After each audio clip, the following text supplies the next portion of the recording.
Hey everyone, welcome back to the Good Girl Box. Today we're diving into a topic that many of us have tangled with, whether we realize it or not: people pleasing. And not just any people pleasing, this goes back to the root of it, that deep-seated need to be good at the cost of our own happiness. For so long, some of us have made it our mission to ensure everyone around us is happy and comfortable, even when it leaves us drained, confused, and a little lost. So let's dig into why we do it, where it comes from, and how we can break free. Let's be real. If you're a good girl to the core, you probably have this well-worn script running in the back of your mind. Be nice. Don't rock the boat. Keep everyone else happy. But what does that cost us? Often a lot more than we realize. The childhood script. Staying good to stay loved. Here's the thing. Most of us didn't just wake up one day and decide to sacrifice our own needs to keep everyone else happy. We learned it early on.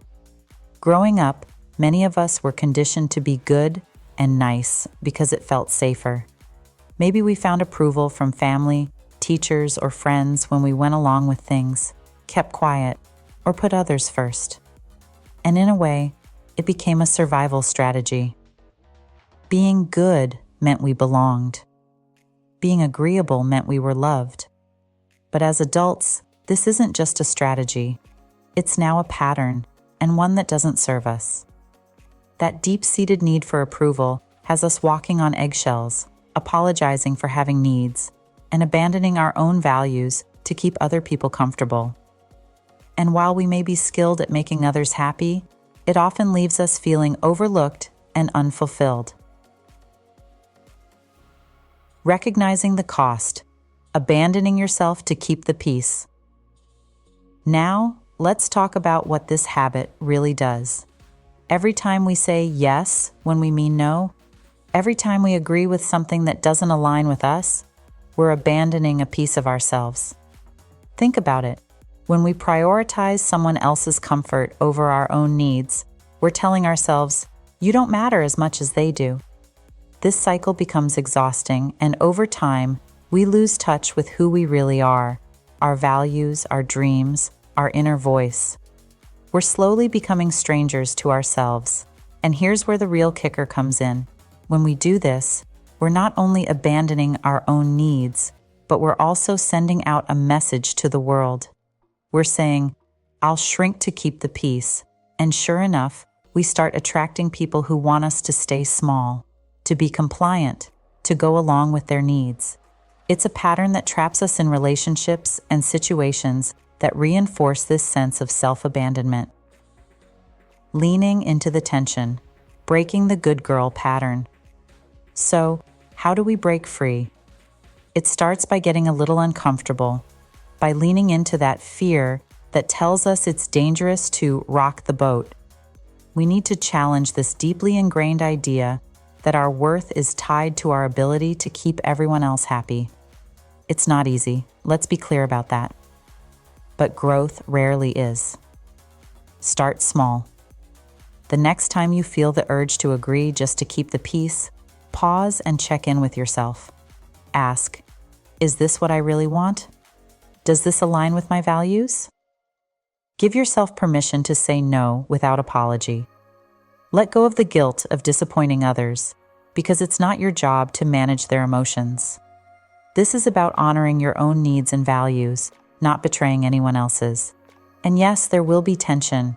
You'll feel it in your gut, that tightness that makes you want to back down. But remember, every time you choose yourself, you're teaching yourself that your needs are just as valid as anyone else's. That little voice inside you that you've silenced for so long, it's finally getting a chance to speak up. Staying true to yourself, the power of aligning with your vibration. When we begin to honor our own needs, something magical happens. We raise our vibration. We send a new message to the world, a message that says, "I know who I am, I know what I need, and I deserve respect." And in turn, we attract people who respect that, who don't want us to shrink or abandon ourselves for their comfort. This journey isn't about becoming selfish. It's about becoming whole. It's about reclaiming all those parts of ourselves that we left behind in our quest for approval. And as we reclaim those parts, we step into a version of ourselves that's more confident, more grounded, and infinitely more powerful. Standing strong, embracing the real you. Let's remember, choosing to honor yourself is not a rejection of others. It's a choice to stand in your own power. The world needs all of you, not just the parts that are convenient or agreeable. If people around you are uncomfortable with this version of you, that's okay. You're not here to be everyone's favorite good girl. You're here to be real, to be honest, and to live fully. So, as you move forward, know that you're not alone in this. There's a whole community of us here who are ready to break out of the good girl box and embrace our full selves. Take up space, speak your truth, and don't settle for anything less than the respect you deserve. Thank you for joining me today on the Good Girl Box. Together, let's keep raising our voices, reclaiming our power, and remembering that we are enough just as we are. This is about becoming whole, not just good.